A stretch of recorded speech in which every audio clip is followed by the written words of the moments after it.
BAP की एक मांग बड़ी जबरदस्त तरीके से उठती रही और वो भील प्रदेश की मांग। अब इस पर कई तरह के सवाल भी उठते रहते हैं, कई आरोप प्रत्यारोप का दौर भी चलता रहता है।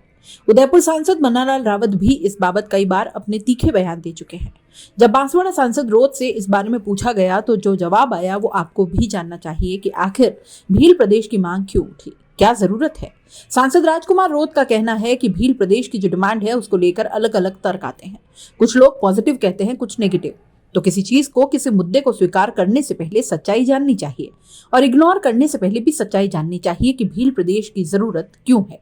उसको स्वीकार करने या न करने से पहले सच्चाई को जानना जरूरी है और क्यों नहीं जरूरत है। जो विरोधी हैं उनके लिए भी सच्चाई जानना जरूरी है कि आखिर वो विरोध क्यों कर रहे हैं, उसके पीछे तर्क होना चाहिए। अगर ऐतिहासिक पृष्ठभूमि पर जाते हैं तो रोत ने कहा कि हमारे इलाके के अंदर मानगढ़ हत्याकांड हुआ, सिरोही के अंदर एक हत्याकांड हुआ, गुजरात के ईडर के पास में एक हत्याकांड हुआ। ये जितने भी जो राजा रजवाड़ों के समय अंग्रेजों से और उनसे आंदोलन जो हुए और एक नरसंहार जो हुआ, उस समय डिमांड थी कि जो रजवाड़ी व्यवस्था और अंग्रेजों की संधि हुई थी तो यहाँ के ट्राइबल और साथ ही अन्य समुदायों का ये था कि हम उस संधि के आधार पर इस इलाके में नहीं रहेंगे, हमको स्वतंत्र भील राज कायम करना है। तो हिस्टोरिकल आधार ये है। दूसरा आधार ये है कि आज राजस्थान कोटड़ा से नजदीक उधर जाएं या शामला जी का इलाका, झाड़ोल फलासिया का इलाका, डूंगरपुर बांसवाड़ा का इलाका, मध्य प्रदेश हमारे बिछवाड़ा से आगे गुजरात का इलाका आ गया। तो बिछीवाड़ा का ट्राइबल अगर गुजरात में शादी करता है, बच्ची शादी करती है, तो वहां पर उसको एसटी का सर्टिफिकेट नहीं मिल पाता है। गुजरात की बच्ची जो राजस्थान में शादी करके लाते हैं, क्योंकि वहां पर भी भील रहा है, यहाँ पर भी भील रहा है, तो वहां से शादी करके यहाँ लाते हैं तो भी उसको एसटी का प्रमाण पत्र नहीं मिल पाता। भौगोलिक कल्चर एक जैसा है। पहाड़ियां जो अरावली पर्वत श्रृंखला का है या जो भौगोलिक स्ट्रक्चर है चारों राज्यों का, मध्य प्रदेश, गुजरात, महाराष्ट्र और राजस्थान का, वो सेम है।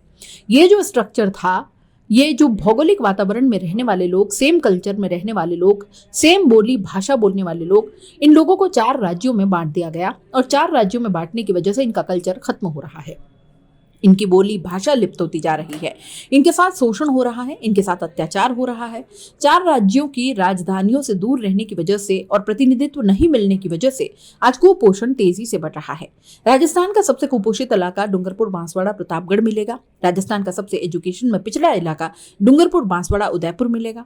राजस्थान के प्रतिनिधित्व मामले में आईएएस आरएस बनने के मामले में डूंगरपुर बांसवाड़ा उदयपुर में ही कम मिलेगा। वहीं मध्य प्रदेश में जाओगे तो मध्य प्रदेश का सबसे कुपोषित इलाका रतलाम, झाबुआ, अलीराजपुर मिलेगा।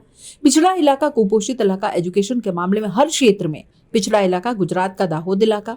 राजस्थान, महाराष्ट्र में जाएंगे, महाराष्ट्र में ये नंदुरबार, नासिक, दुलिया, ये इलाका जो भील पट्टी में है। तो डिमांड चल रही है, अगर ये इलाका उस समय एक भील राज्य या कोई भी नाम दे देते, अगर बन गया होता, तो आज ये जो कुपोषित है, पिछड़ा है, देश में सबसे पिछड़ा हुआ इलाका जो भील प्रदेश पट्टी में माना जा रहा है, वो ही है। इसलिए इसकी जरूरत है। अगर इनको अब राजधानी यहाँ सेंटर में रहेगी, राज्य बनेगा, यहाँ के मिनरल्स, यहाँ के स्टेट की जो गवर्नमेंट बनेगी वो यहाँ पॉलिसी बनाएगी। यहाँ के लोगों के राजस्थान में पॉलिसी बन रही है, जयपुर में। यहाँ के प्रतिनिधित्व की पॉलिसी बनाने में कोई हिस्सेदारी नहीं है। हाथ खड़ा करो तो हाथ, नेगेटिव तो नेगेटिव। विपक्ष में बैठा तो पता चला कि आखिर क्या पास हो रहा है। अभी हमारे बीएपी से चुने हुए जनप्रतिनिधि गए, तब पता चला कि कौन सा बिल आ रहा है, कौन सा कानून आ रहा है, कौन सा कानून हमारे हित में है, कौन सा कानून हमारे अहित में है। इन चीजों का ऑब्जेक्शन होने लगा है। तो ये समझ लीजिए कि वहां पर प्रतिनिधित्व नहीं होने की वजह से इस इलाके को नजरअंदाज किया गया है।